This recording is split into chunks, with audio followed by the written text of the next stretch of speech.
It is said that the footsteps of the Antichrist already echo across the world, and this is not just a vague prediction, it is an echo of ancient stories, a repetition of patterns that many have yet to notice.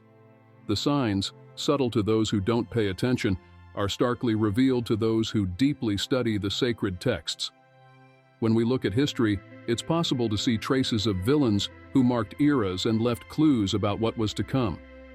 Imagine the cunning of Judas, the cruel obstinacy of Pharaoh. These are examples that prepare us to understand that evil is always lurking, ready to manifest. And now the world seems more prepared than ever for his arrival. The preparation for this moment isn't just a question of when, but of how. He introduces himself into society, infiltrating beliefs, values, and even politics. We're talking about a figure who does not openly reveal himself as an enemy, but rather blends into the system, gaining acceptance. Contrary to what many think, he does not present himself in an obvious way. His steps are subtle, almost imperceptible, and that in itself is already a warning. In a world where the pursuit of power and personal glory is exalted, he finds fertile ground to establish himself. For the more observant, this preparation can be identified in common behaviors, in small details that go unnoticed. Think about how mass manipulation occurs. Leaders who gain admiration, ideologies that seize hearts and minds, and a thirst for control that disguises itself as progress. It is in this environment that the Antichrist will find his way. Just as Pharaoh refused to free the people, society, in its blindness, clears the way for this figure to rise. And this is just the beginning. Throughout history, certain figures have stood out for the evil they caused and the impact they left.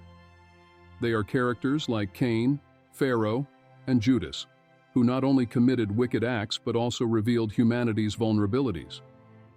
Cain, for instance, who murdered his own brother, represents the first sign of how hatred can take root even among blood ties. Pharaoh, with his hardened heart, illustrates the obstinacy to retain power, even when confronted with supernatural forces. These biblical examples are not merely ancient accounts. They are reflections of human choices and how easily we deviate when tempted by power and ego. These villains didn't emerge from nowhere. They represent human weaknesses that anyone could harbor in moments of crisis or despair. Judas, perhaps the most emblematic, is a reminder that betrayal can come from those closest to us, even from our most trusted ones. He illustrates that the influence of evil can insidiously infiltrate, taking forms that, at first glance, may seem harmless. As we delve into these characters, we realize that evil can be seductive and often presents itself disguised as good intentions. This historical context serves as a warning for what is to come, for if these villains pave the way for acts of wickedness, what can we say about a future where a figure like the Antichrist emerges with the promise of salvation? The villains of the past prepare us to understand the subtlety of evil and how it works patiently to deceive. Thus, the errors of these characters function as a warning for what we can expect. After all, history always has something to teach those who know how to observe carefully. The Antichrist, according to prophecies, will be a figure of unparalleled influence, a leader capable of captivating and controlling masses with a skill that goes beyond ordinary charisma. He will be the direct opposition of Jesus Christ, not just in words but in actions that challenge the deepest Christian faith and values. Imagine someone who exercises absolute power, who manages to establish an oppressive regime of control where individual freedom is replaced by blind obedience. He does not appear as a tyrant at first. On the contrary, his rise is cloaked in subtlety, gaining trust so that only then he reveals his true intentions.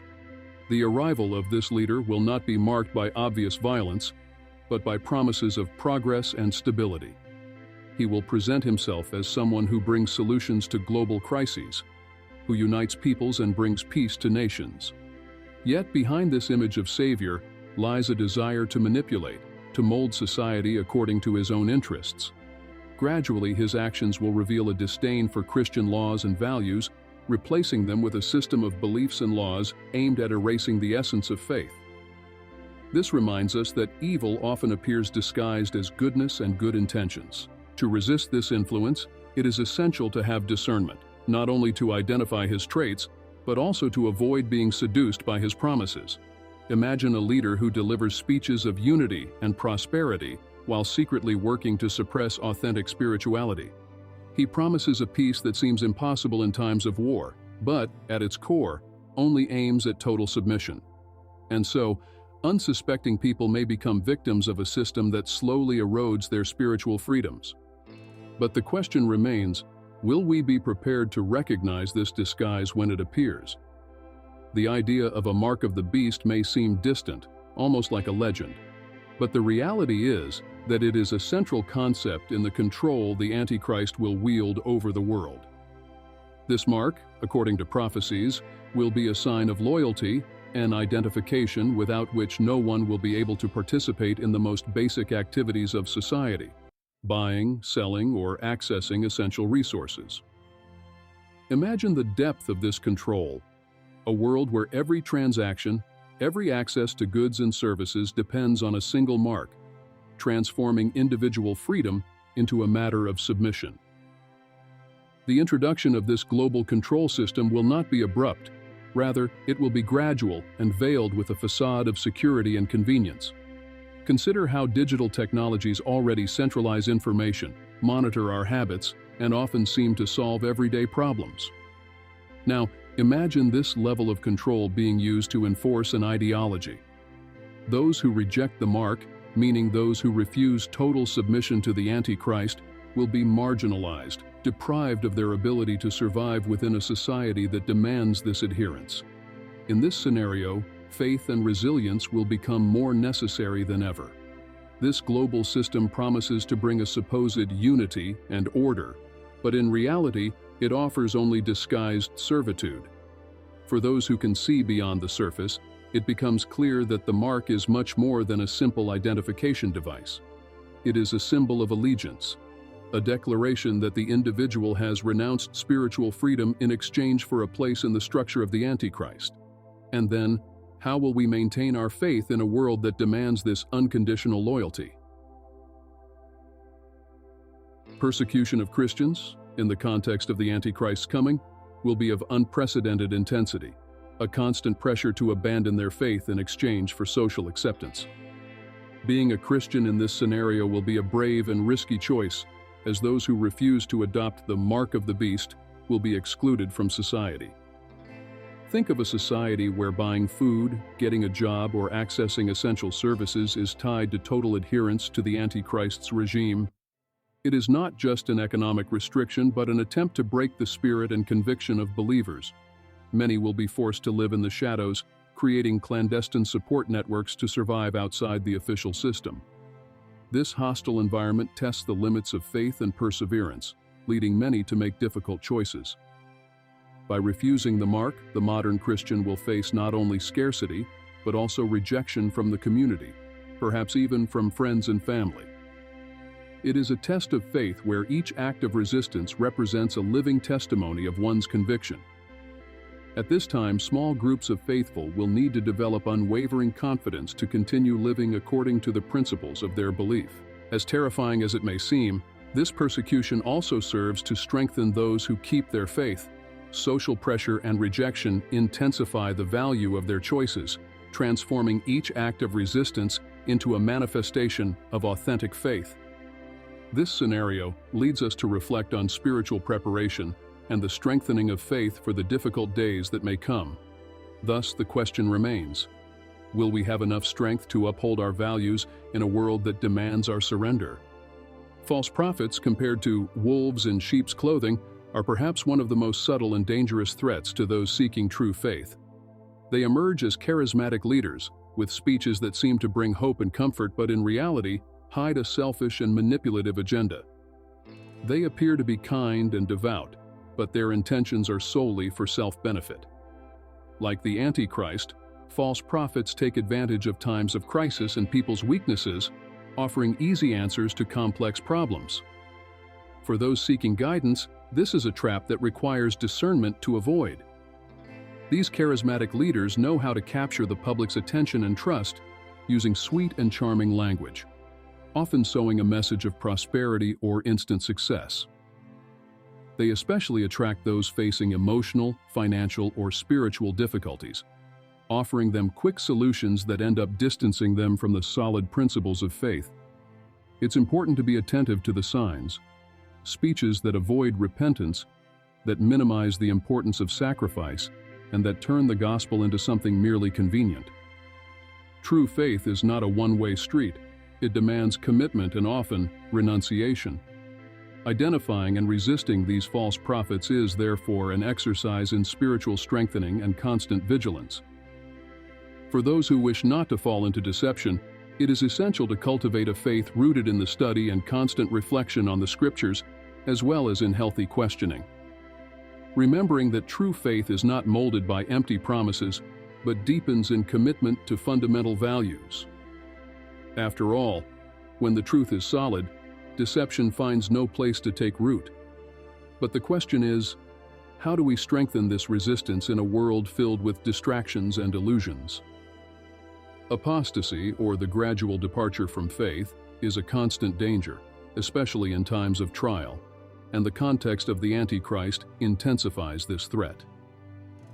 When persecution increases and society becomes increasingly hostile to Christian faith, many may feel tempted to abandon their beliefs in exchange for a seemingly easier life. This process doesn't happen all at once. It's a subtle deviation, where small concessions eventually lead to a complete distance. It is here that spiritual warfare becomes crucial, a silent battle that takes place within each person, requiring vigilance and determination.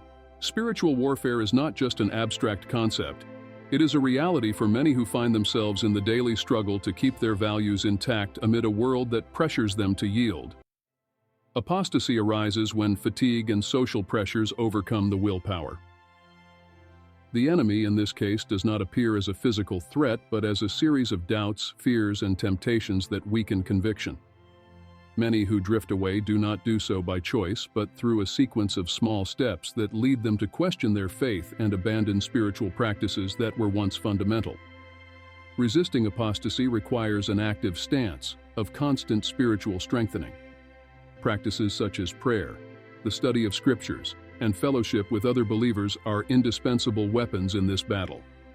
The fight against spiritual warfare does not only occur in the mind, but also in daily actions that reaffirm faith. By staying firm, one builds an inner resistance that protects against external influences. The question then is, are we truly prepared to face this battle and keep our faith strong, even amidst such intense challenges? The prophecy of the second coming of Christ is a comfort to those who keep their faith strong in times of persecution and trial. According to the Scriptures, this will be a glorious moment where Jesus returns not as the Lamb, but as the King, bringing justice and retribution for those who persisted in faith and for those who practiced evil. This event marks the end of the Antichrist's oppression and the beginning of a new era, where good prevails over evil. For many, this promise is a source of strength and hope, something that inspires them to endure in the face of challenges. It's interesting to note that this coming of Christ is not just a vague promise, but a detailed prophecy describing a definitive confrontation between good and evil. The faithful eagerly await the fulfillment of this event as it represents the restoration of peace and justice. It is a powerful vision, leading us to imagine a scenario where suffering and injustice finally come to an end. Those who persevered will see the reward of their faith, witnessing the defeat of the Antichrist and all he represents. This is the moment that gives meaning to the spiritual struggle, reaffirming that, in the end, truth prevails. But the wait for the second coming of Christ also requires patience and preparation. Those who believe in this return are called to live with integrity, keeping their actions and thoughts aligned with Christ's teachings. It is a journey of constant vigilance, of spiritual strengthening, and of commitment to the values that Jesus preached. And with that, the question arises, are we truly living in a way that we are ready for this encounter? For when the King returns, there will be no time for regrets, only for judgment and justice.